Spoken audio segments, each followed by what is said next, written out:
For most of the people there, the class was an introduction to what life feels like if they remove their obstructions and start to laugh at themselves. Gloria knows laughter is serious business, and laughing at yourself is especially important for playing in 3D, helping us out of a convoluted mindset.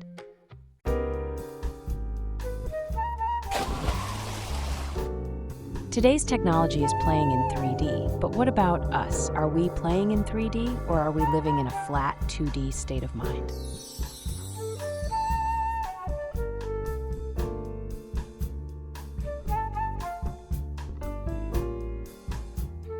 Hi, I'm Lisa Heard It All. Welcome to my podcast. It's been quite an afternoon, and I'm still feeling the glow. Today, I attended the grand opening of Mimosa Yoga, my friend and colleague Miss Guided Light's new business, where she offered her first yoga class.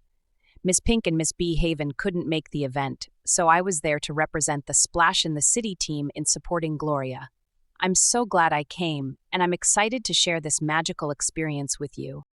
The yoga studio is right next to the boardwalk on the River of Denial, so on my way to the event, I stopped to say hello to a former colleague of mine, Alchemy. Al quit his position as a chemistry professor at UPOP and now meditates at the boardwalk daily.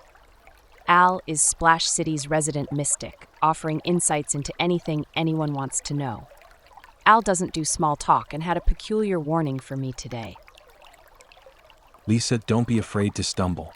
Listen to your elders. Since Al's vision is stellar, I made sure to take heed. But just what did Al mean by that? The yoga studio looked beautiful. Miss Guided Light was both excited and prepared. Greeting me, Gloria couldn't wait to let me know how nervous she was. I did my best to calm her nerves, but I could feel the uneasiness in the room too, despite all of Gloria's best efforts to set a vibrant vibe. With Al's precautionary words booming in the back of my mind, keeping me on guard, I noticed an elderly woman staring at me as if she could sense what I was feeling. She wore a pink scarf and kept to herself in the corner of the studio. I didn't recognize her, but she felt like a deep breath of calm in a tense room. Was this who Al suggested I listen to? As people took to their mats, Debbie Dewitt waved at me. After leaving her position at Box News, Debbie is a freelance writer who occasionally writes for Splash in the City. I waved back, and Debbie then stood up from her place in the front of the room, asking Gloria if this was going to be a hot yoga class, declaring she was ready to break a sweat. Taking her place in front of the group, Gloria began leading the class by explaining it was not going to be a traditional yoga class, and then asked the group to remove their glasses. It didn't go over well. The glasses being worn by the group weren't just any glasses. They were fits-in 2D glasses. Now, I consider myself fashion backward and don't keep up with trends, and so until today, I had no idea about these glasses and what havoc they wreak, but Gloria did. For you to get the most out of the class, you need to take off your 2D glasses. Gloria, you were the only one at Humpty Hospital who didn't wear them, so you don't know. All the nurses wear them. Yeah, we can't live without them. They make it easy to get through the ailments of the day. They even match our shoes, another woman said.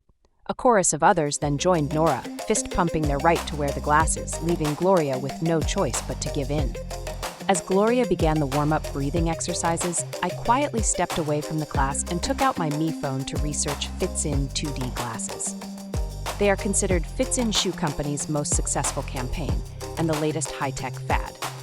They offer customers more than fashion, as the ad for the glasses reads, "See only what you want to see." An app accompanying the glasses offers a variety of settings to make life appear colorless and dimensionless to easily keep the wearer in line with Splash City's exuberance ordinance. It even creates blind spots if you get the premium package. I put away my phone and looked up to see the elderly woman in the corner of the room staring at me again. Like me, instead of participating in the class, she was observing the room of people deep breathing with their 2D glasses on.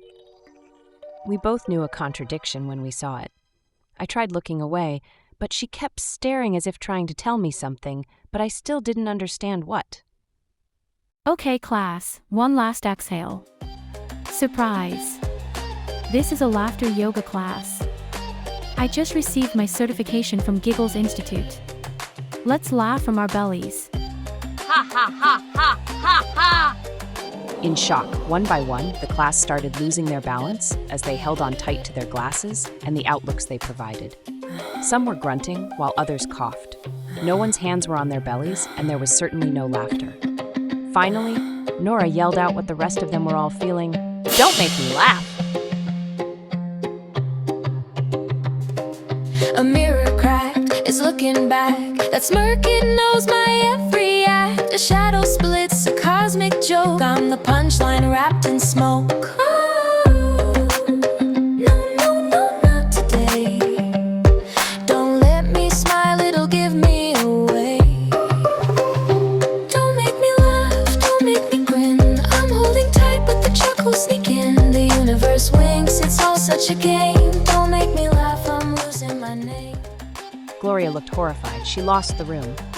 "Debbie," I shouted, "can I borrow your glasses?" Debbie caught the urgency in my eyes, ran over to me, and handed me her fits-in glasses. I put the glasses on. As I looked around the room, I couldn't believe my eyes. The colorful decor disappeared. People's faces looked flat. The room looked cockeyed and convoluted. The elderly woman was gone.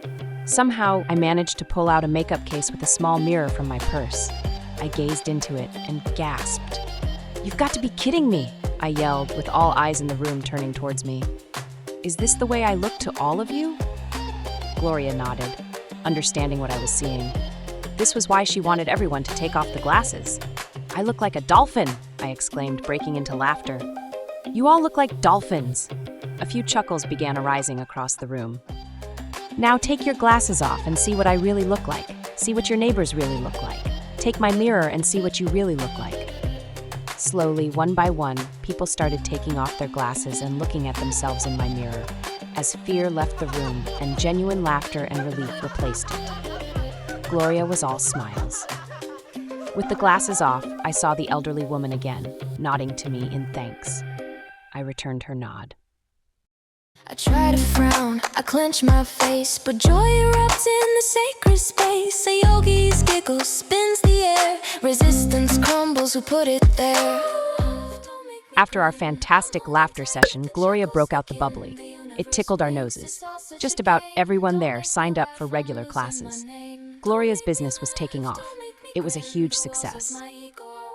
After the class, Debbie Dewitt approached Nora Malady to ask for her help with an article for Splash in the City about the overuse of these high-tech, emotion-suppressing fits-in glasses by nurses at Humpty Hospital and its potential impact on their duties. Every galaxy tickles the spot. I can't escape this cosmic spree. The joke's on you and it's on me. Once everyone was gone, I stayed to chat with Gloria to tell her about Al's comment. "I didn't stumble, and I listened to my elder," I explained. The elderly woman in the back cheered me on. What elderly woman in the back? Wasn't she registered with the class? Maybe she slipped in through a back door?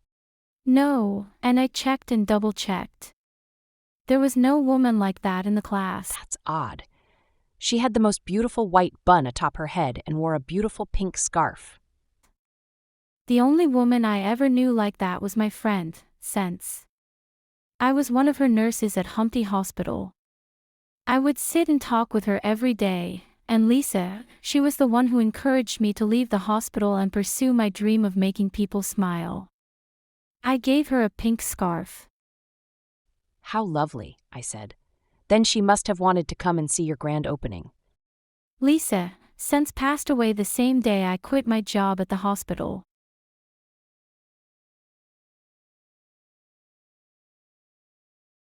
In attending Miss Guided Light's mimosa yoga class, I never expected to laugh at myself in a room full of strangers. Without the help of Al and especially Sense, whatever dimension she was in, I probably wouldn't have, but something had to be done. For most of the people there, the class was an introduction to what life feels like if they remove their obstructions and start to laugh at themselves. Gloria knows laughter is serious business.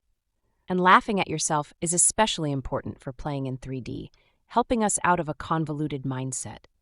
For everyone who attended, the entire experience was magical. but I feel like I was given the most magical gift of all in meeting Gloria's friend Sense. Turns out her husband's name was Calm. Who among us doesn't need a little calm and sense? Thanks for watching. See you next time. Whatever we do to help bring vibrancy back to Splash City, we're doing it with a playful attitude. Play is key. It's time to take ourselves less seriously and play more seriously. In the Playing in 3D in Splash City Life Fable book series, Ms. Pink and her dog Uno, friends Misguided Light and Justin Tide, and mother and daughter Ms. B. Haven and Velocity share their stories of playing in 3D to mentor and inspire you to play in 3D. And don't forget to check out my Playing in 3D story too. There's a surprise waiting for you in the afterword of each Playing in 3D in Splash City book, a fun and simple way to help you become more 3D every day. We call it Bathology. What stories do you have on your mind when you wake up in the morning? All your worries, right? Bathology is a simple and fun daily practice that brings story, particularly our Playing in 3D in Splash City Life Fables, into the bath with a bar of soap in our hands, a guided visualization in our ears, and an inspiring story in our hearts. We can move from worry to wonder.